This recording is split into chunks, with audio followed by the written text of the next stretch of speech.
Hey, it's me, MLB. This is chapter 18 of Pinpoint. This one's titled The Cogs Start Turning. Momo looked down at her phone. Oh? Shoto, the inspector is calling me. The phone buzzed in her hand. Shoto leapt to his feet. He knows I'm here, he said, slightly panicked. Answer it, but don't tell him I'm with you. Say that you did see me briefly this morning, but I just left. He ran down the hall to get his clothes. Tell him I was asking about gems again, he called over his shoulder as he ran. Momo quickly pressed the answer button and raised the phone to her ear. Good morning, Inspector, she said, trying to sound as casual as possible. What can I do for you? Miss Yaoyorozu, the inspector huffed. Is Shoto with you? No, he isn't, Momo lied, glancing up as Shoto entered the room again, pulling his shirt on. But I did see him briefly this morning. He came by asking about gems again, she said, repeating what Shoto had told her to say. I see, the inspector said, still out of breath. Miss, I don't want to alarm you, but we have reason to believe that Shoto is involved in a gem-related case and that he is a prime suspect in a kidnapping. What? Momo gasped, feigning shock. But why would he do that?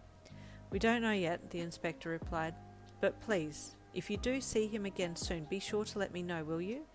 Yes, of course, Inspector, she lied, watching as Shoto switched out his SIM card again. I'll call you right away. Thank you, miss, he said before hanging up. Momo turned to Shoto. He told me he suspects you in a kidnapping and that I'm to call him if I see you, she said, smirking. Won't be doing any of that, she said, tossing her phone onto the couch. I greatly appreciate you covering for me, Shoto said, walking over and taking her hand. You really are a good friend, Momo. She smiled and squeezed his hand in return. Let's find this girl for you. Oh, my dear Yin, Garen's sing-song voice pierced the silence of the room. I've bought you a little present, he said as he waltzed into the room with your grandma slumped over his shoulder. No, you whispered in despair, jumping up and running over to him. What did you do to her? You were shaking with anger. Relax, he said dismissively. I just put her under for a bit so I could transport her easier. You helped him place her down on the mattress. Thought you'd be happy I bought her, he said, taken aback by your anger towards him. It's not that, you said. I'm worried that she's hurt. As if I'd hurt my mother-in-law, he jeered with a haunting smile. You were so mad all you could do was glare at him and seethe in silence. Momo had covered all bases as far as planning went, and all that was left to do now was wait for the sent hero, Kaori, to arrive and hear back from the heat signature hero, Shomi, so that the next stages of the rescue plan could be put in motion. The buzzer for the apartment gate chimed and Momo rose to answer it. She looked at the screen to identify the new arrival and froze. Shoto, she hissed. The inspector is here. Shoto's eyes shot up and met hers. He froze for a second, calculating his next move. Let him in. I'll hide. He's just checking to make sure I'm not actually here.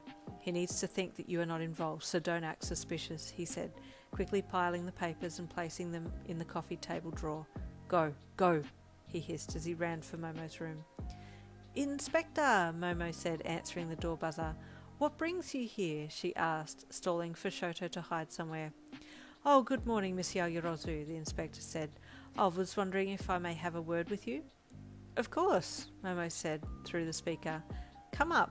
She opened the gate and he walked into the building. She met him at the front door and ushered him in. I've been seeing a lot of you lately, she laughed lightly, giving him a polite smile. The inspector looked around the room, scanning every inch of it with his eyes, his gaze settling on the 2 sets of dirty plates and cups in the kitchen sink. Yaoyorozu, he said sternly, you do realise that Shoto is considered a suspicious person currently? Yes, sir, she replied, her patience wearing thin at his unsubstantiated accusations against Shoto.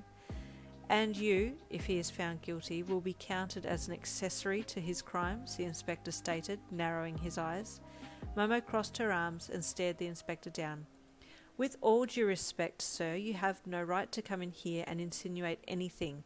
I am a busy woman, and I have no more time for your games. If you are done with your baseless threats, then I suggest you leave now.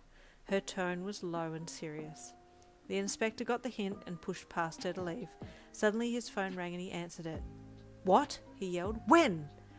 There was silence as the person on the other end of the line elaborated. Okay, I'm coming. Get the team together, the inspector said, then hung up the phone. "There's been another kidnapping of the Linsu family," he said to Momo. "Who?" she asked, shocked. "The grandmother," he said, turning and running out the door, slamming it behind him. Momo ran to her room. "Shoto," she whispered harshly. "Quick, we need to start our search. Yin's grandmother's been taken too." Shoto emerged from the closet. "What's the status on our 2 other heroes?" he asked, closing the closet door behind him and making his way to the lounge room. The door buzzer rang again. "Kaori is here," Momo called to Shoto. "Let's get this search underway." And there ends chapter 18. Stay tuned for chapter 19.